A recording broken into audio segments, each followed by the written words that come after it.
माननीय लालू प्रसाद यादव जी के आह्वान पर बिहार विधानसभा बिहार सरकार के लोकप्रिय उप मुख्यमंत्री, देश की युवाओं की आवाज माननीय तेजस्वी प्रसाद यादव जी और राष्ट्रीय जनता दल के माननीय प्रदेश अध्यक्ष जगता बाबू के नेतृत्व में और राष्ट्रीय अध्यक्ष आदरणीय लालू प्रसाद यादव जी के आह्वान पर अनुमंडल, प्रखंड और पंचायत स्तर पर अंबेडकर परिचर्चा का राज्यव्यापी कार्यक्रम के तहत आज साहेबपुर कमाल प्रखंड के सन्हा पश्चिम पंचायत अंतर्गत पंचायत भवन के प्रांगण में अंबेडकर परिचर्चा कार्यक्रम का आयोजन किया गया है, जिस कार्यक्रम के संचालन विधिवत पार्टी के इस प्रखंड के प्रखंड अध्यक्ष साथी शिव शंकर सिंह चंद्रवंशी जी और इस बैठक में आप तमाम हमारे पार्टी के वरिष्ठ साथी, नेता और आप तमाम उपस्थित इस पंचायत के नौजवान दोस्तों, हमारे अभिभावक, गार्जियनों, उपस्थित इस परिचर्चा में माताएं, बहनें, आज अंबेडकर परिचर्चा का प्रासंगिक इसलिए है कारण आज जिस परिस्थिति में आपका देश गुजर रहा है और जो अंबेडकर जी का जीवनी आप तमाम साथियों के माध्यम से सुनने का जो कार्य किया, अंबेडकर जी उस जमाने में पढ़ाई किए थे जिस जमाने में धरती माता भी छुआ जाती थी। चापाकल तो उस समय नहीं था, लेकिन कुआं भी छुआता था, पत्थर भी छुआ जाता था। और जो इस देश में शोषित वर्ग के लोग थे, वंचित वर्ग के लोग थे,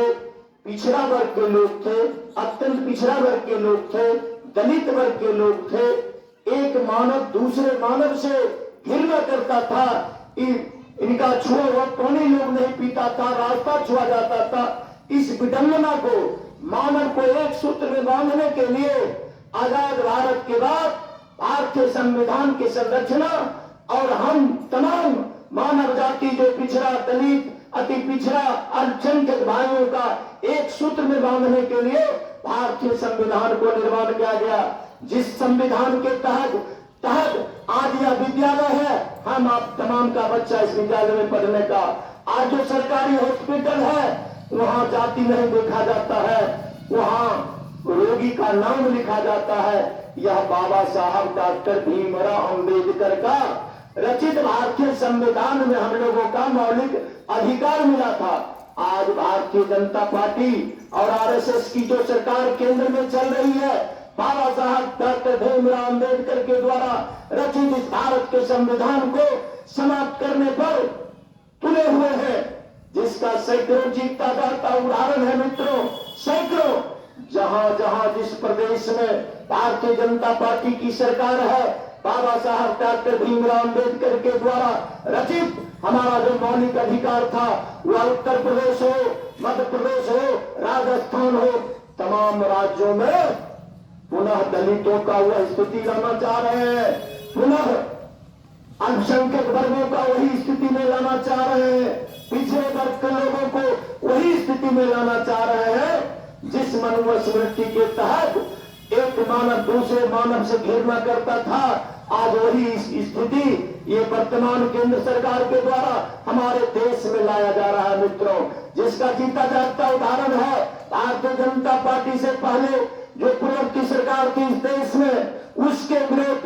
इन्होंने गांव, कस्बा, मोहल्ला में घूर कर और चुनावी घोषणा पत्र में जो वादा किए थे, भारतीय जनता पार्टी की इस देश में सरकार बनेगी, गांव, कस्बा, मोहल्ला, तमाम राज्यों में जो नौजवान हैं, बेरोजगार हैं, वैसे रोजगारों को, नौजवानों को प्रत्येक वर्ष 2 करोड़ युवाओं को रोजगार देने का काम करेंगे। देश में महंगाई चरम सीमा पर है, उस महंगाई को समाप्त कर देंगे, सीमा सुरक्षा को दुरुस्त कर देंगे और आपसी बेमनस्ता जो है उसे दूर कर देंगे। ये भारतीय जनता पार्टी का चुनावी एजेंडा था, चुनावी घोषणा पत्र था। उन्होंने पूरे बिहार, बंगाल, उत्तर प्रदेश, मध्य प्रदेश, तमाम राज्यों में जाकर युवाओं के साथ जो वादा किया था, किसानों के साथ जो वादा किया था, माताओं के साथ जो वादा किया था, जस्ट लाइक उसके विपरीत कार्य भारतीय जनता पार्टी लगातार 14 से करते आ रही है, जिसका जीता जागता उदाहरण है। आप तमाम माताएं बहनें यहां बैठे हुए हैं, एक चीज आप लोगों से हम जानना चाहते हैं, 14 में आप जिस गैस सिलेंडर को 400 रुपया में खरीद रहे थे, वह गैस सिलेंडर का कीमत आज 1200 रुपया हो गया है। जिस दाल को हम 50 रुपये खरीद रहे थे, उस दाल का आज कीमत 80 रुपये केजी से 100 रुपये केजी तक हो गया है। जिस आटा को हम किस रेट में खरीद रहे थे, जिस चावल को हम किस रेट में खरीद रहे थे, और आज बाबा साहब का संविधान के तहत जो हम लोगों के मौलिक अधिकार मिला था, बच्चे को पढ़ाने के लिए विद्यालय में सबों का समान अधिकार मिला था, हॉस्पिटल में दाखिला के लिए, हॉस्पिटल में इलाज के लिए, तमाम जगह जो बाबा साहब डॉक्टर भीमराव अम्बेडकर के द्वारा जो हमारा मौलिक अधिकार था, आज जिस सरकारी विद्यालय को आप देख रहे हैं, ये आरएसएस समर्थित देश के प्रधानमंत्री नरेंद्र मोदी जी ये तमाम विद्यालय को बंद करने किए जा रहे हैं। ये भारतीय जनता पार्टी के द्वारा इस देश में खतरनाक 3 कृषि बिल लाया गया, किसानों के द्वारा जो 3 खतरनाक कृषि बिल के माध्यम से आंदोलन किया गया। मित्रों, यह आंदोलन एशिया महादेश में सबसे बड़ी आंदोलन हुआ है, और उस आंदोलन के क्रम में हमारे हजारों इस देश के किसानों ने अपने प्राणों को आहुति देने का काम किए। फिर भी ये फिरका प्रस्त और जन विरोधी केंद्र सरकार के द्वारा वह निरस्त नहीं किए 3 खतरनाक कृषि बिल, केवल उस पर रोक लगा दिया गया है। और ये केंद्रीय शिक्षा नीति के तहत हम आप तमाम बाल बच्चे को जो मैट्रिक से लेकर इंटर BA कराने का काम कर रहे हैं, ये तमाम से ऐसी एक शिक्षा नीति लाया गया है, जिस शिक्षा नीति के तहत आपका बाल बच्चा पुनः जो आदि जमाने में हम लोगों को बाल बच्चे को पढ़ने के लिए नहीं दिया जाता था, विद्यालय जाने से रोका जाता था, जिस तरह से विद्यालय के पढ़ने के क्रम में बाबा साहब भीमराव अम्बेडकर जी को रखे हुए घरों में पानी पीने का अधिकार नहीं था, वही स्थिति पुनः ये भारतीय जनता पार्टी के लोगों के द्वारा हम तमाम समाज में जाल घोलने का काम कर रहा है। मित्रों, इससे सावधान होने की जरूरत है, महंगाई को दूर भगाने का जरूरत है, बेरोजगार युवाओं को रोजगार की जरूरत है। शिक्षा नीति में जो बदलाव आया है, जो हमारा पूर्व से शिक्षा नीति है, इसे बहाल रखने की जरूरत है। इसके लिए मित्रों, आप तमाम उपस्थित हमारे पार्टी के जो नेता हैं और आपको इस ग्रामीण अभिभावक और हमारे माताएं बहनें हैं, आप स्वतः अब समझ रहे हैं जो महंगाई कहां चला गया। जिस भारतीय जनता पार्टी के द्वारा जो महंगाई रोक पर चर्चा किया था, वो तमाम जस्ट लाइक उसका उल्टा ठीक विपरीत काम कर रहा है। जो कहा था वो नहीं कर रहा है, कहा था महंगाई रोक देंगे, महंगाई को आसमान पर ले जा रहा है, बेरोजगारी भगा देंगे। तो हिंदुस्तान में जो हमारे पूर्ववर्ती सरकार के द्वारा जितने भी बनाए हुए फैक्ट्री प्लांटेशन था, वह रेलगाड़ी हो, रेलवे स्टेशन हो, रेल की पटरियां हो, हवाई जहाज हो, बंदरगाह हो, BSNL तमाम सरकारी संस्थानों को ये बेचकर रोजगार देने के बदले हिंदुस्तान के बेरोजगार युवकों को बेरोजगार करने का काम ये सरकार कर रही है। जब इस देश के युवा के द्वारा रोजगार की चर्चा किया जाता है, रोजगार मांगने का जब सवाल उठाता है, बेरोजगार युवाओं के द्वारा आंदोलन करने का काम करता है, तो उसे देशद्रोही कहकर ये पुकारते हैं। जब यह इस देश का अमाम रोजगार, महंगाई, बेरोजगारी का सवाल उठाता है, तो ये वर्तमान केंद्र सरकार के द्वारा हिंदुस्तान, पाकिस्तान, हिंदू मुसलमान में लोगों को उलझाने का काम कर रहा है। मित्रों, इससे भी पहले हमारे देश में हिंदू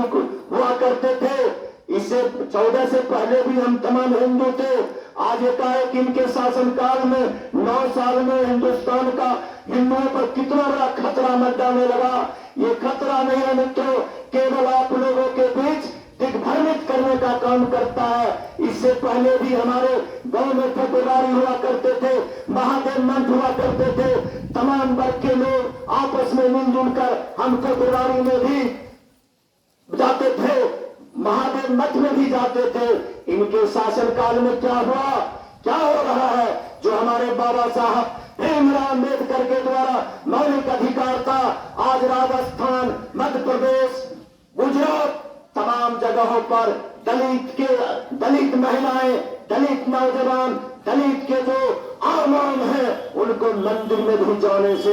ये केंद्र सरकार रोकवा रही है। पुनः ये मंदिर जाने में भी रोक करवा रही है, केवल वोट लेने के लिए ये हिंदू मुसलमान के नारा लगाते हैं। हिंदू आज तक एक सिंगल नेता, राष्ट्रीय अध्यक्ष आदरणीय लालू प्रसाद यादव जी, जो राष्ट्रीय जनता दल के राष्ट्रीय अध्यक्ष हैं, वो मंदिरों में, मठों में दलितों को महंत बनाने का काम किए। लेकिन बता दें, हिंदू करने वाले ये भारतीय जनता पार्टी के प्रधानमंत्री, उनके शासनकाल में बिहार, उत्तर प्रदेश, मध्य प्रदेश, राजस्थान कहां दलितों को महंत बनाने का काम किए हैं? ये केवल वोट लेने के लिए हम लोगों को ये केवल हिंदू मुसलमान के नाम पर लड़वाने का काम करते हैं, महंगाई में झोंकने का काम कर रही है।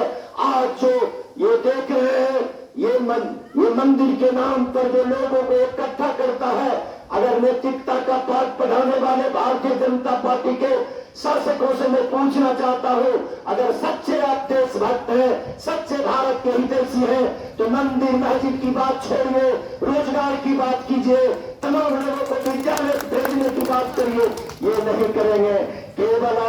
आपको हमको ठगने के लिए हिंदू मुसलमान, हिंदुस्तान पाकिस्तान के नाम पर ठगने का काम करते हैं। मित्रों, ना इस देश के नौजवान का यह सरकार है, ना इस देश की अवाम की सरकार है, ना किसान की सरकार है, फिरका प्रस्त दूसरे अंग्रेजी हुकूमत की सरकार केंद्र में चल रही है। तो गुजराती इस देश की संपत्ति को बेच रहा है और दो गुजराती इस देश को संपत्ति को खरीद रहा है। मित्रों, सावधान होने की वक्त आ गया है। जब तक ये भारतीय जनता पार्टी के शासक को